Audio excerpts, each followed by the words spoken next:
Hi, everybody. We have a pleasure today to introduce ourselves and our project, which we implemented at European University in St. Petersburg. I'm AnnaTemkina, professor of public health and gender, working in the Department of Sociology Gender Program. And we implement this project together with Daria Litvina, and she will introduce herself now. Um, yes, so my name is Dasha, or Daria Litvina. I'm a research fellow at Faculty of Sociology at the European University at St. Petersburg. And we would like to start with some details about the project that we have launched this March. Maybe I shall start, or you'll just briefly introduce the idea. Yes, we plan to organize our today presentation in the following way. First, we would like to introduce our project and to tell a bit about some results of this project. Dasha will speak first, and then I will continue. But then we choose some issues for discussion, maybe in dialogue between us, which we consider important in this project. And these are ethical dimension of it, methodological issue of this project, specificity of participants of this project who are academic researchers, mostly in social science and humanities, and also the question is what is special for Russia? What is special for Russia in global world, which as a whole was faced with quarantine, self-isolation, and pandemic situation. So this is our plan. And now I will give floor to Dasha, who will begin to introduce our project. Thank you very much. So the name of our project is Diaries, Chronicles of Everyday Life. The project was launched in March of this year during the pandemic, and it is aimed at creating a database of diaries in which researchers with sociological or other academic background are fixing their everyday life and reflections on its change. So as I said, the project started in the middle of the March and it lasted up to 10th of June. So right now we're finalizing our database and are ready to start analyzing and give you some preliminary ideas on that. So during this period, 34 people from 10 countries participated in the project. Most of the participants are living in Russia, mostly in Saint Petersburg and Moscow. Others are from Australia, Azerbaijan, Armenia, Georgia, Germany, USA, France, Finland, and Sweden. All of the participants are Russian-speaking researchers from such academic fields as sociology, philosophy, philology, anthropology, and others. There are 8 men and 26 women of different age groups and professional statuses, from PhD students to professors. And most of the participants are living in nuclear families without children, nearly 16 people. The rest live with children, 5 of them, and in extended families or individual households, those two groups are also 6 people.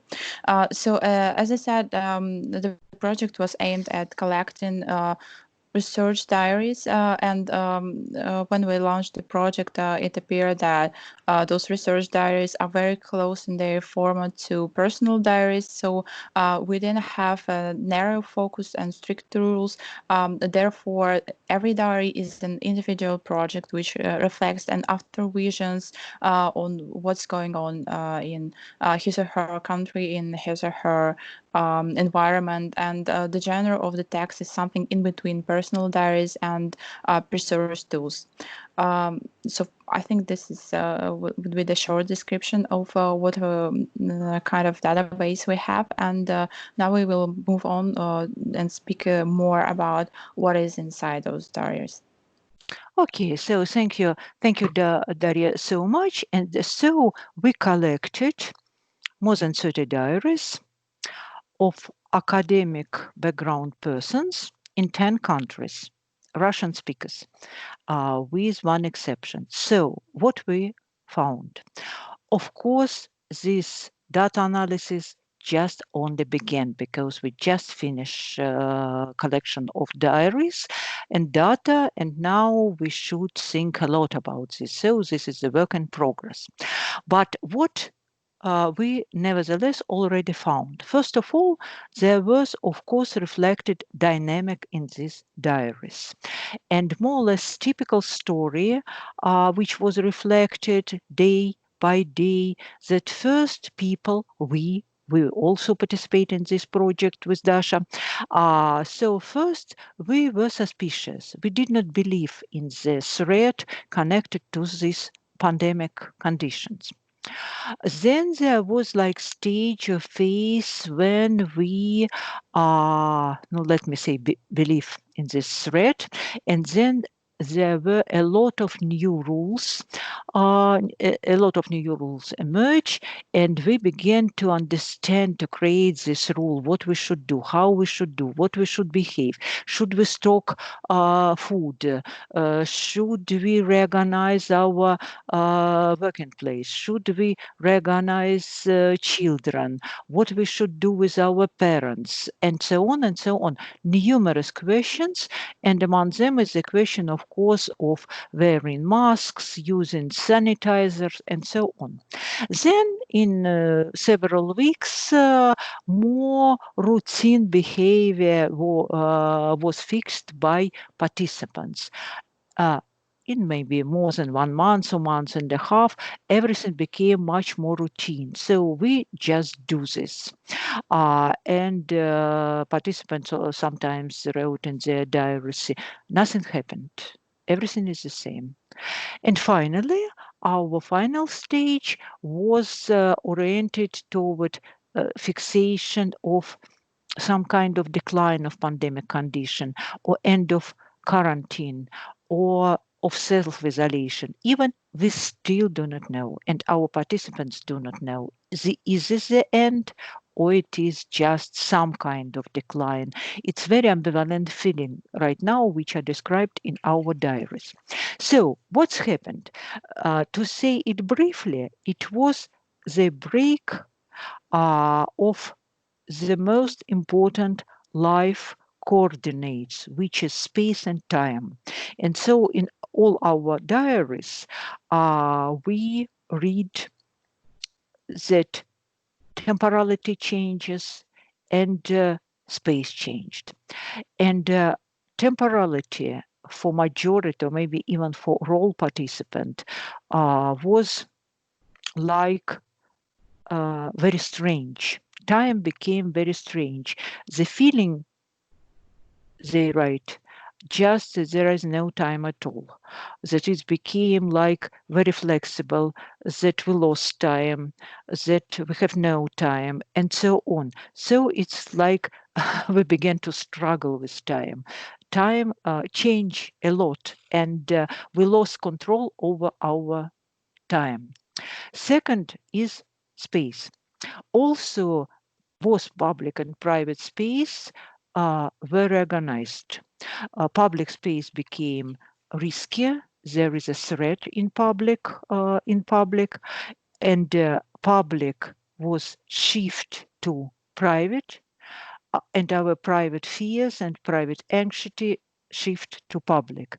And so we reorganize everything. We reorganize our public, moving in public spaces, doing something in public spaces, but the same was in our private, where majority or maybe even all our participants were in some kind of self-isolation, mostly working distantly, teaching, doing research, or ending their PhD dissertation, or whatever. And so there was also the issue of reorganization of private space for them or for us, because we together, both of us, wrote diaries too. So we we are also participant. Next, under this reorganization of the basic human conditions, which is time and space, we found in preliminary analysis of data a lot of emotions within this. Emotions, different emotions, positive also, but mostly emotions connected to guilt, shame, fear, anxiety, depression, and so on. And so I would like to say a few words about shame or guilty. This is not important now, the difference, of course, they are different, but we all wrote something, sometimes a lot, about our guilty or feeling of shame. So why? And this is the moral emotion. This is emotion which include evaluation. And so there were different situations or different dimension in which we feel this moral emotion of guilty, blame, yes, blame when we try to fulfill our so-called protocol of safety or reduction of risk. But there are a lot of conditions, a lot of situations where we overcome this rule. For example, when we call cleaner in our home, or when somewhere without sanitizers, or doing something which we ourselves consider that we should not do, but nevertheless we overcome these rules. And then there is the feeling of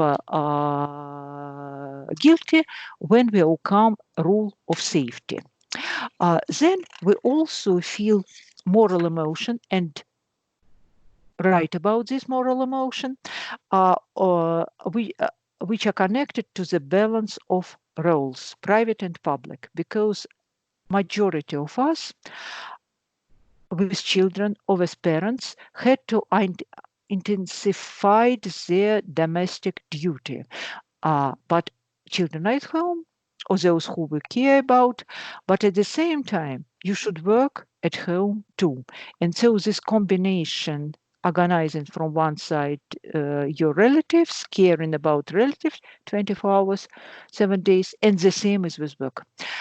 Intensification of all our duties, and we do not manage very often. Somebody suffer or our work or our persons around us, and so we also blame ourselves that we could not balance these roles which are all together at our home 24 hours per day.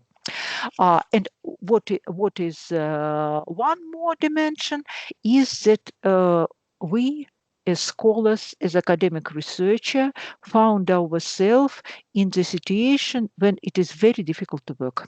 It's very difficult to be creative. It's very difficult to write articles, to teach, to implement projects. And there is a lot of reflection on the subject in our diaries, that we blame ourselves that we are not enough effective.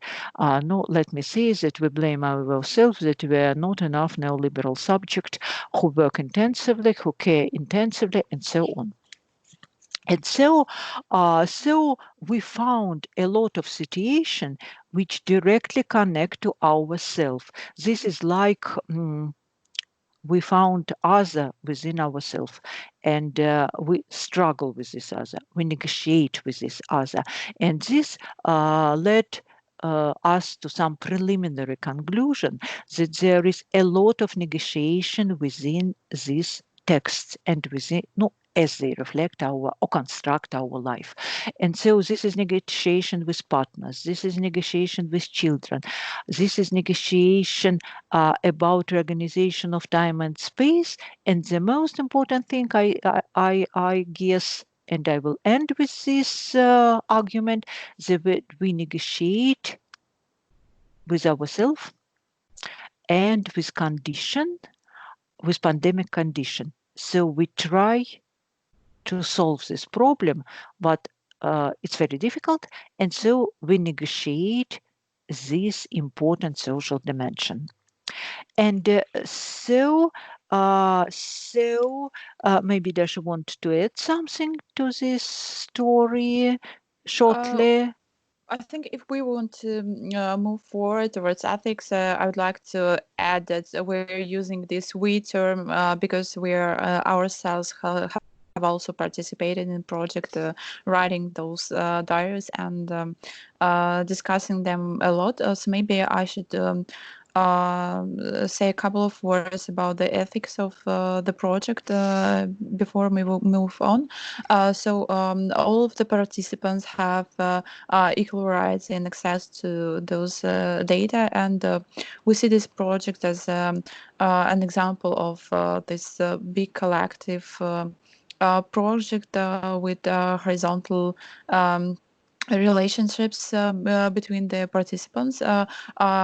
We personally also have been writing our diaries and putting them into the database. I think that uh, beyond those topics which Anna has already mentioned, there is also a lot to think about in terms of methodology of this project. As I said in the very beginning, this is those diaries are something in between personal diaries and research diaries. And when we started to get the first texts, we realized that there is so much to learn about what a research diary is, because every single paper is a very personalized, very unique document which reflects author's positions, his or her points of view, and visions. So I think that this project would contribute to methodological discussions on research. On diary methodology in future, and also I think that there is a lot of important things that we can get deeper into. One of those things is that as we said, all of the participants are Russian-speaking people who are located in different countries, and we see that while the ontology of their being, the time of quarantine, the situation, the environments, the conditions of work are very, very different. There are some emotional patterns that are pretty much the same in every case. So I think this is another topic that we will have to think about in future, and to think about sociology of emotions and the ways that emotions are being lived in different contexts in different countries by people with similar academic and um, national backgrounds. So maybe Okay. Mhm. yes. I think we should better talk in. We have 10 minutes left, so maybe we'll just move forwards and talk in the format of dialogue, so that it would be Okay, more. so there is two issues for us to discuss more. First is peculiarities of participants.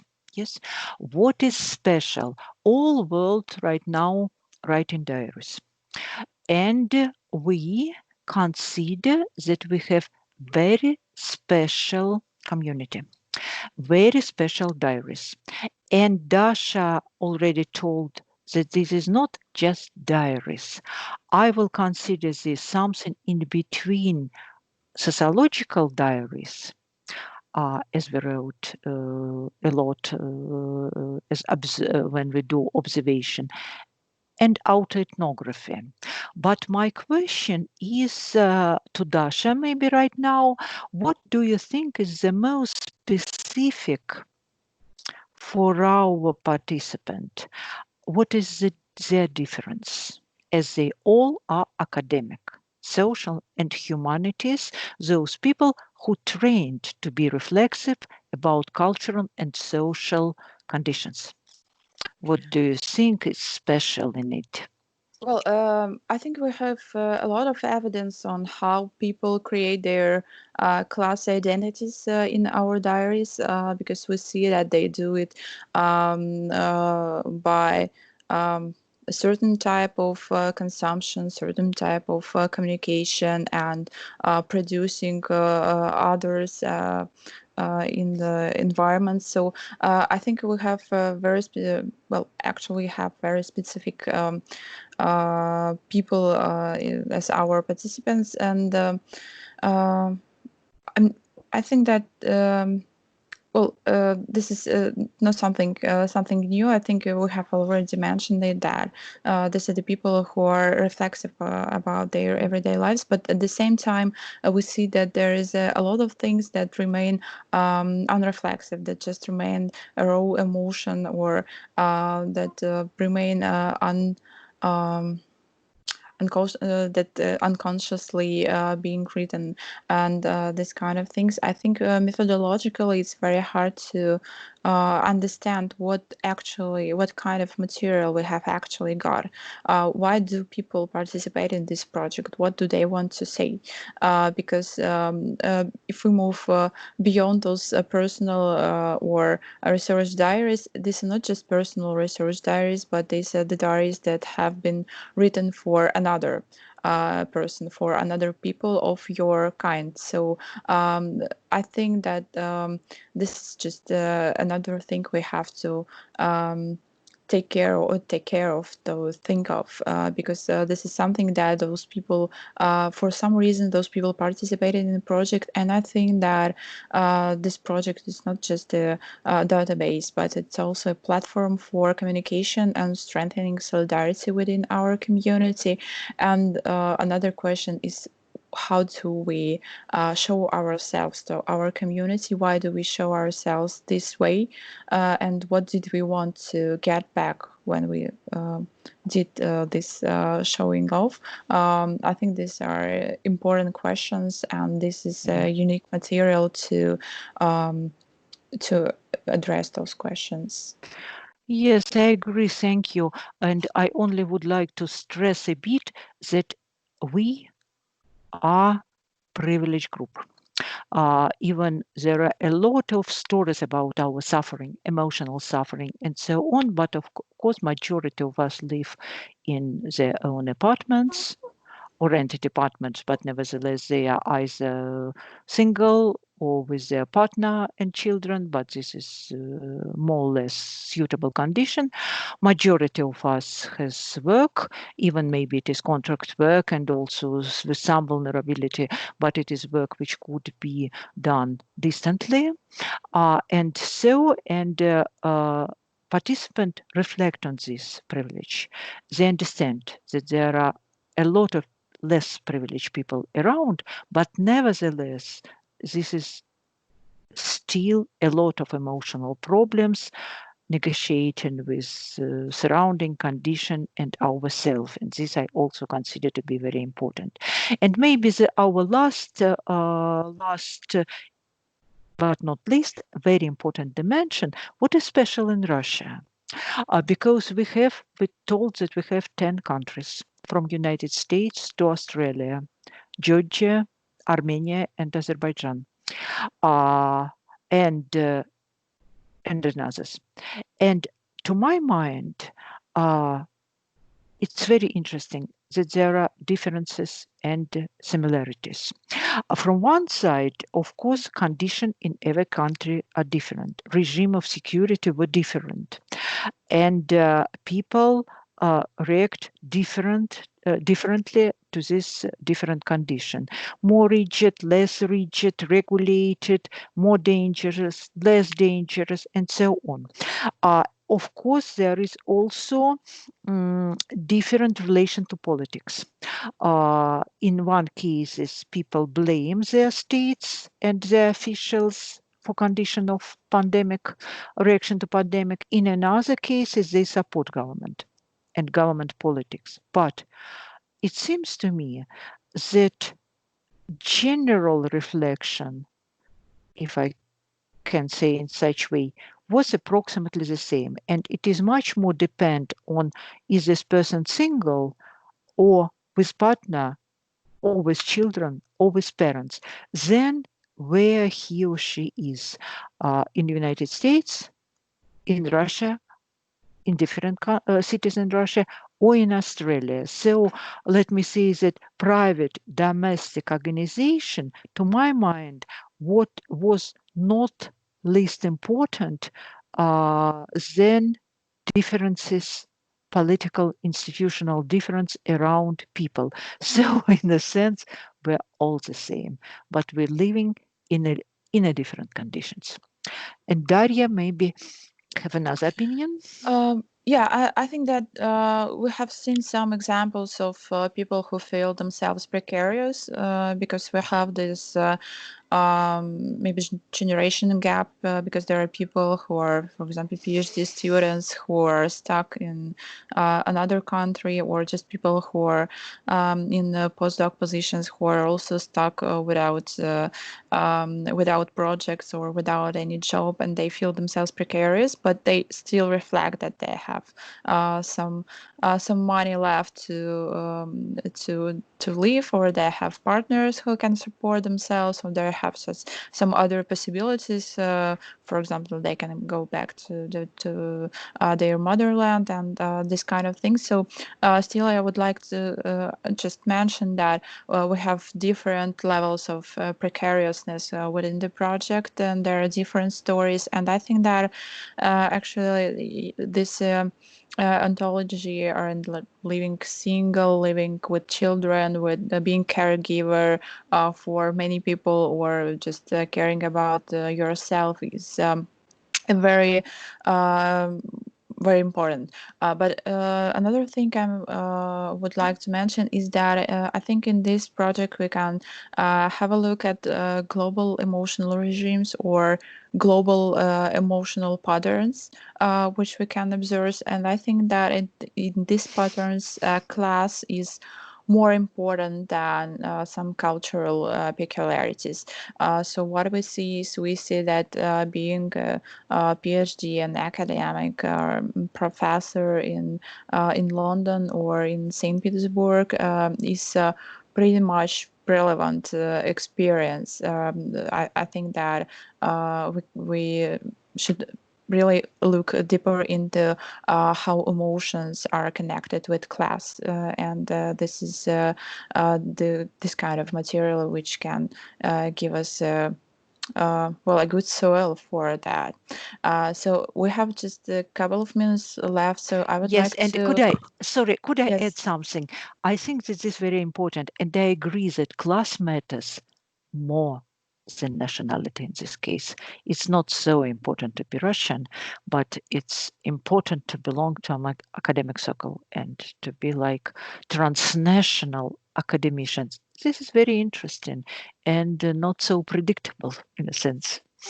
Yes, Okay. I think that we will have some more insights later on, because now we're deep in this material. We are ourselves, we are also participants, not only the moderators of this project. So I think we will have some deeper ideas a bit later, when we can just turn these stories into data.